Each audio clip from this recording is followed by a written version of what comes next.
Hello বন্ধুরা, আমার চ্যানেলে আপনাকে আবার স্বাগতম। এই ভিডিওতে আজ আমি 2025 সালের মুক্তিপ্রাপ্ত থান্ডেল মুভিটি এক্সপ্লেন করব। কোনো রকম সময় নষ্ট না করে মুভির এক্সপ্লেনেশন শুরু করা যাক। মুভিটি শুরু হয় একটি গ্রামে, যেখানে আমরা সাত্য়া নামের একটি মেয়েকে দেখি যে ঝুম বৃষ্টির মধ্যে মন খারাপ করে রেল স্টেশনে বসে আছে। এরপর সেখানে তার বাবা আসে এবং তাকে ঘরে নিয়ে যায়, কিন্তু তখনও আমরা দেখি তার মন খারাপ। কিছুক্ষণ পর সাত্য়া তার বাবাকে বলে, আমার জন্য পাত্র দেখো। মেয়ের মুখে এই কথা শুনে বাবা অবাক হয়ে যায়, কারণ সাত্য়া রাজু নামের একটি ছেলেকে ভালোবাসে, কিন্তু আজ সে অন্য ছেলের সাথে বিয়ে করতে চাচ্ছে। তাই তার বাবা তাকে বলে, তাড়াহুড়ো করে কোনো সিদ্ধান্ত নিস না। তখন সাত্য়া বাবাকে বলে সে রাজুকে এখন আর ভালোবাসে না। তারপর সাত্যার বাবা তার জন্য একটা পাত্র ঠিক করে, যে কিনা একটি ব্যাংকে চাকরি করে। ছেলেটির নাম মুরালি। মুরালি যখন সাত্যাকে দেখে, প্রথম দেখাতেই তার সাত্যাকে ভালো লেগে যায়। মুরালি ভাবছিল সাত্য়া তাকে রিজেক্ট করে দিবে, কিন্তু যখন সাত্য়া বিয়ের জন্য রাজি হয়, এটা শুনে মুরালি অবাক হয়ে যায়। পরের দিন সাত্য়া মুরালিকে মন্দিরে দেখা করতে ডাকে। সেখানে সাত্য়া মুরালিকে বলে, আমি রাজু নামের একটা ছেলেকে ভালোবাসি, কিন্তু বিয়ে আমি আপনাকে করব। এটা শুনে মুরালি কনফিউজড হয়ে যায়। তখন সাত্য়া মুরালিকে তারা রাজুর কাহিনী বলতে শুরু করে। রাজু আর সাত্য়া ছোটবেলার বন্ধু।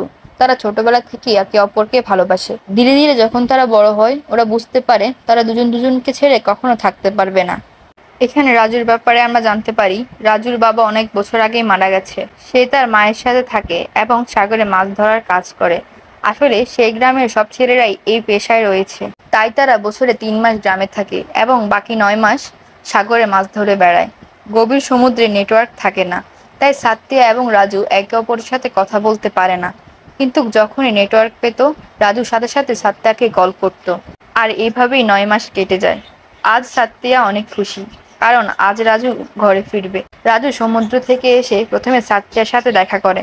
এতদিন পর রাজুকে পেয়ে সাত্য়া অনেক খুশি। তারা দুজন যখন একসাথে থাকে, তখন তারা অনেক খুশি থাকে। তারপর সাত্য়া একটি জন্মদিনের অনুষ্ঠানে গেলে দেখতে পায় চন্দ্রা তার স্বামীর উপর খুবই রেগে আছে, কারণ তার হাজবেন্ড 9 মাস সমুদ্রে থাকে, যার ফলে তার সব কাজ একা একাই করতে হয়।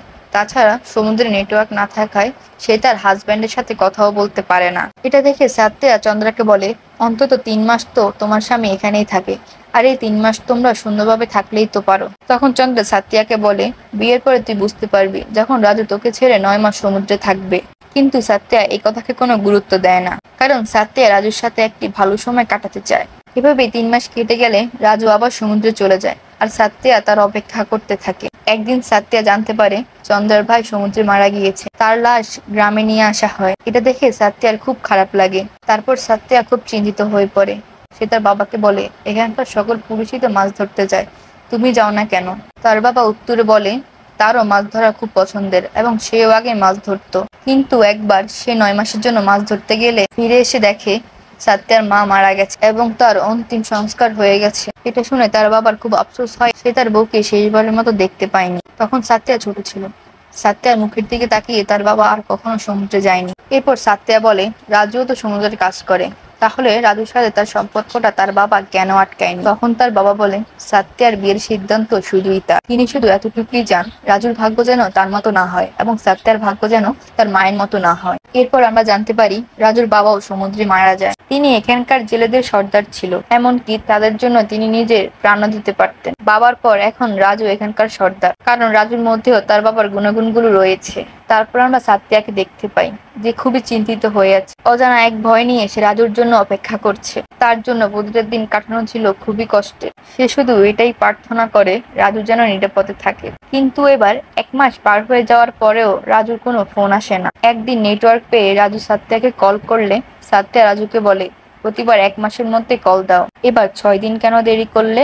রাজু ফিরে আসলে সাত্যা তার মনের কথাগুলো রাজুকে বলতে গিয়েও পারে না। সে চাইছে রাজু যেন তার মনের কথাগুলো বুঝতে পারে, কারণ তারা ছোটবেলা থেকেই বন্ধু। কিন্তু রাজু বুঝতে পারে না সাত্যা কেন এত উদার। তারপর একদিন সাত্যা রাজুকে বলেই দেয় যে সে খুব ভয়ে আছে। সে চায় না রাজু আবার সমুদ্রে যাক। এটা শুনে রাজু খুব অবাক হয়, কারণ সে জেলেদের সর্দার এবং সবার দায়িত্ব তার উপর। এটা শুনে সাত্যা অনেক রেগে যায়। রাজু তাকে বোঝানোর চেষ্টা করে, কিন্তু সে বুঝতে চায় না। তারপর না পেরে রাজু বলেই দেয় সে আর সমুদ্রে যাবে না। এটা শুনে সাত্তিয়া অনেক খুশি হয় এবং নিশ্চিন্তে রাজুর কোলে ঘুমিয়ে পড়ে। পরদিন সকালে ঘুম থেকে উঠে সাত্তিয়া দেখে রাজু সেখানে নেই। সেখানে শুধু রাজুর একটি শার্ট পরে রয়েছে। মূলত প্রতিবার সমুদ্রে যাওয়ার আগে রাজু সাত্তিয়ার জন্য তার একটি শার্ট রেখে যায়। সাত্তিয়া সেখান থেকে রেল স্টেশনে গিয়ে রাজুকে আটকানোর চেষ্টা করে, কিন্তু রাজু বলে সে একজন সর্দার, তাকে যেতেই হবে। রাজু সাত্তিয়াকে অনেক বোঝানোর চেষ্টা করে, কিন্তু সে বুঝতে চায় না। রাজু সাত্তিয়াকে বোঝাতে থাকে এদিকে ট্রেন ছেড়ে যাচ্ছে, কিন্তু সাত্তিয়া কিছুতেই বুঝতে চাইছে না। তারপর রাজু ট্রেনে উঠে যায়। যেতে যেতেও রাজু সাত্তিয়াকে বোঝাতে থাকে, কিন্তু সাত্তিয়া চুপ হয়ে সেখানেই বসে থাকে। সিন প্রেজেন্টে আসলে সাত্তিয়া মুরালিকে বলে, আমি রাজুকে এখন আর ভালোবাসি না, কিন্তু বিয়ের আগে আমি রাজুর সাথে একবার কথা বলতে চাই। এরপরে রাজুর যেন এমন মনে না হয় যে সে রাজুকে ধোঁকা দিয়েছে। এরপর মুরালি সাত্তিয়াকে বলে, রাজু যখন আসবে আপনি ওর সাথে কথা বলার পরই আমরা বিয়ে করব। এটা শুনে সাত্তিয়া অনেক রিল্যাক্স হয়। এরপর সাত্তিয়া বাড়ি ফিরলে রাজুর মা রাজুর পাঠানো একটি চিঠি নিয়ে আসে। সেখান থেকে আমরা জানতে পারি একটি বড় তুফান হয়, ফলে তাদের জাহাজ নিয়ন্ত্রণ হারিয়ে ফেলে। তারা দেখে দূরে একটি জাহাজ ডুবে যাচ্ছে। রাজু তাদের সাহায্য করার জন্য তাদের জাহাজটি সেখানে নিয়ে যায়। তারা সেখানকার সবাইকে উদ্ধার করলেও ভুল করে রাজুদের জাহাজ পাকিস্তান বর্ডারের মধ্যে ঢুকে যায়। সেখান থেকে তাদেরকে পাকিস্তানি আর্মি ধরে ফেলে এবং তাদেরকে জিজ্ঞাসাবাদ শুরু করে তারা কি আসলেই জেলে নাকি কোনো খারাপ সংগঠনের লোক। এসব শুনে গ্রামবাসী চিন্তায় পড়ে যায়। সাত্তিয়া সহ সকল গ্রামবাসীরা চিন্তা করতে থাকে কিভাবে তাদের ছাড়িয়ে আনা যায়। তারপর আমরা রাজু এবং তার সঙ্গীদের পাকিস্তান জেলখানায় দেখতে পাই। জেলে একজন আসামি ছিল যে ভারতীয়দের অপছন্দ করত এবং রাজুদের বিভিন্ন কথা বলে রাগাতো। ভারত সরকারও তাদের ফিরিয়ে আনার চেষ্টা করছে, কিন্তু এতে অনেক সময় লাগে। এদিকে যাদের পরিবারের সদস্য পাকিস্তান জেলে বন্দী তাদের অবস্থা খুবই খারাপ যাচ্ছিল, কারণ তাদের উপার্জন করার কেউ নেই, যার ফলে তাদের খাবার কেনারও টাকা নেই। এসব দেখে সাত্তিয়া রাজুদের জাহাজের মালিকের কথা মনে পড়ে এবং সে গুজরাট চলে যায়। সেখানে গিয়ে সাত্তিয়া জাহাজের মালিককে বলে রাজু সহ সবাই পাকিস্তান জেলে বন্দী, যার জন্য তাদের পরিবার খুব কষ্টে আছে। সাত্তিয়া বলে তাদের বাকি টাকা যেন তাদের পরিবারকে দেওয়া হয়, কিন্তু মালিক তাকে নিয়ে হাসি ঠাট্টা করে তাড়িয়ে দেয়। তারপর সাত্তিয়া সেখানেই বসে আন্দোলন শুরু করে দেয়, আর আন্দোলনে সেখানকার বাকি সব শ্রমিকও যোগ দিতে থাকে, কারণ আজকে যেসব জেলেদের সাথে এমনটা হয়েছে